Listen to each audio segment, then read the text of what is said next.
आपको सीधे लिए चलते हैं यूपी विधानसभा, जहां पर मुख्यमंत्री योगी आदित्यनाथ बोल रहे हैं। आगे बढ़ेगा, आर्थिक प्रगति करेगा। इस आर्थिक प्रगति का लाभ भी प्रत्यक्ष और प्रत्यक्ष रूप से सभी को मिलेगा, पूरे प्रदेशवासियों को मिलेगा, हर व्यक्ति को मिलेगा।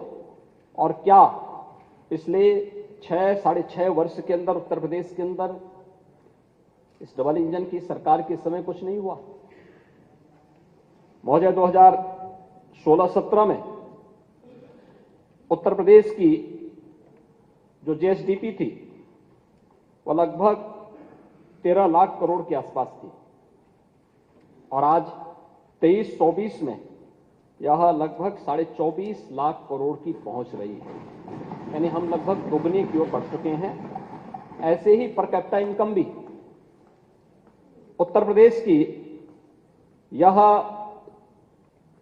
2015-16 के आसपास जो लगभग 43,000 के आसपास थी, आज वह बढ़कर के 22-23 में यह बढ़कर के दुगने से अधिक हुई है, लगभग 83,000 करोड़ रुपए से अधिक हो चुकी है। और 23-24 के आंकड़े आएंगे तो इसमें और भी वृद्धि होगी। प्रदेश में बजट का आकार भी बढ़ा है। देश की 16% आबादी उत्तर प्रदेश में निवास करती है। 25 करोड़ की आबादी उत्तर प्रदेश में निवास करती है, और उत्तर प्रदेश में 2012 से 17 के बीच में जो औसत बजट था वो लगभग 2,70,000 करोड़ के आसपास था। अलग अलग वर्षों में बढ़े होंगे, लेकिन एवरेज अगर हम देखेंगे, लेकिन अगर हम 2017-18 से 22-23 के बीच में औसत बजट देखते हैं तो महोदय लगभग उससे दुगना हुआ है। ये 5,23,000 करोड़ रुपए के आसपास हुआ है। और आज के दिन पर अगर हम इस वर्ष के 23-24 के बजट को देखेंगे तो मूल जो हमारा बजट था 6,90,000 करोड़ रुपए का, 28,000 करोड़ रुपए का अनुपूरक बजट देखेंगे तो यह लगभग 7,19,000 करोड़ रुपए का अनुपूरक बजट के साथ अब तक का सबसे बड़ा बजट ये सरकार लेकर के आई है। और इस बजट के साथ हम प्रदेश के सर्वांगीण विकास को लेकर के आगे बढ़ रहे हैं। महोदय, प्रदेश के अंदर अगर हम देखेंगे तो सरकार अपनी जो बजट लेके आती है इस बात को ध्यान में रखती है, सभी चीजों को लेके आती है कि हमारे पास उतने सोर्स ऑफ इनकम हमारे पास है या नहीं है। रेवेन्यू स्टेट के पास आएगा कहां से आना है और कहां उसको व्यय होना है। आय और व्यय में संतुलन की स्थिति को भी रखना, प्रदेश सरकार को इन सभी चीजों को ध्यान में रखना होता है। और उन्हीं सब बातों को ध्यान में रख करके अगर हम कार्य करते हैं तो उसके परिणाम भी हम सबके सामने आते हैं। हम देखेंगे कि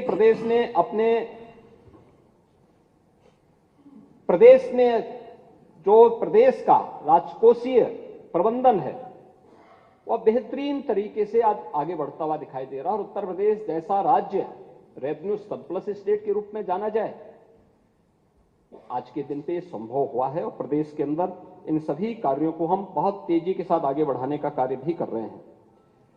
प्रदेश के अंदर अगर हम यहां पर विभिन्न कार्यों से देखेंगे, विभिन्न उनके साथ देखेंगे, जो हमने रेवेन्यू प्रदेश के अंदर अलग अलग उसमें प्रदेश के अंदर रेवेन्यू का जो राजस्व सरप्लस स्टेट के रूप में आज प्रदेश आया है, तो प्रदेश के अंदर अगर 16-17 में को राज्य कर का जो राजस्व था वो 86,000 करोड़ रुपए था। आज यही बढ़कर के 23-24 में राज्य कर का जो राजस्व लक्ष्य है हमारा, यह लगभग आज के दिन पर प्रदेश के अंदर यह बढ़कर के हम लोग इसे लगभग 1.5 लाख करोड़ रुपए तक पहुंचाने में सफल हुए हैं। प्रदेश के अंदर स्टैंप एंड रजिस्ट्रेशन में जो लगभग 11,000 करोड़ रुपए 16-17 में प्राप्त हुआ था, आज वही बढ़कर के 23-24 में हम उसे 34,000 करोड़ रुपए तक पहुंचाने में सफल हुए हैं।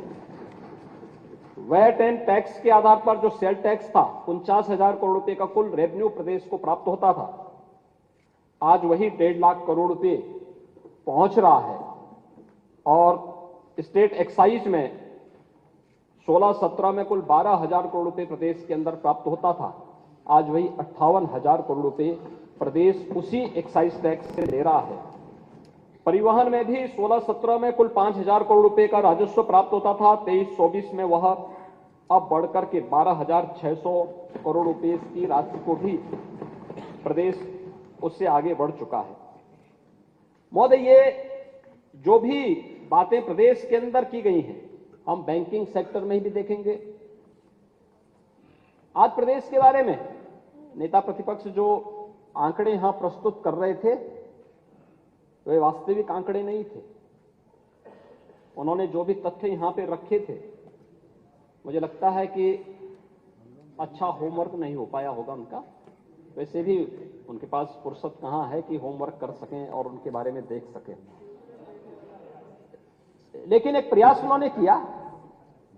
तथ्य और आंकड़े दोनों सही नहीं थे।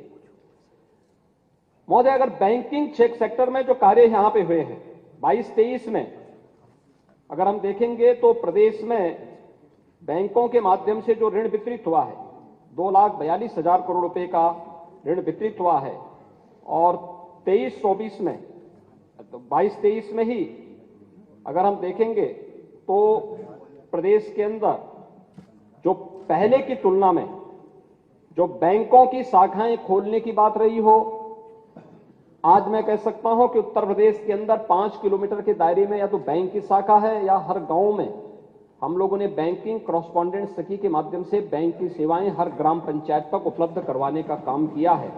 और इसका परिणाम है आज प्रदेश के अंदर कि प्रदेश के अंदर जब इस संबंध में उत्तर प्रदेश की बात आती है तो बैंक और वित्तीय संस्थाओं में फंड आकर्षित करने में देश के अंदर 16.2% निवेश में हिस्सेदारी के साथ उत्तर प्रदेश देश में शीर्ष स्थान पर रहता है। यह डाटा मेरे नहीं है, किसी मैगजीन के नहीं है। जब मैं मैगजीन की बात पे आऊंगा तो अंत में आऊंगा, लेकिन आरबीआई ने जो अपने बुलेटिन जारी किया है अगस्त 23 का, उसमें उत्तर प्रदेश को उन्होंने शीर्ष राज्यों की श्रेणी में रखा है, बॉटम में नहीं।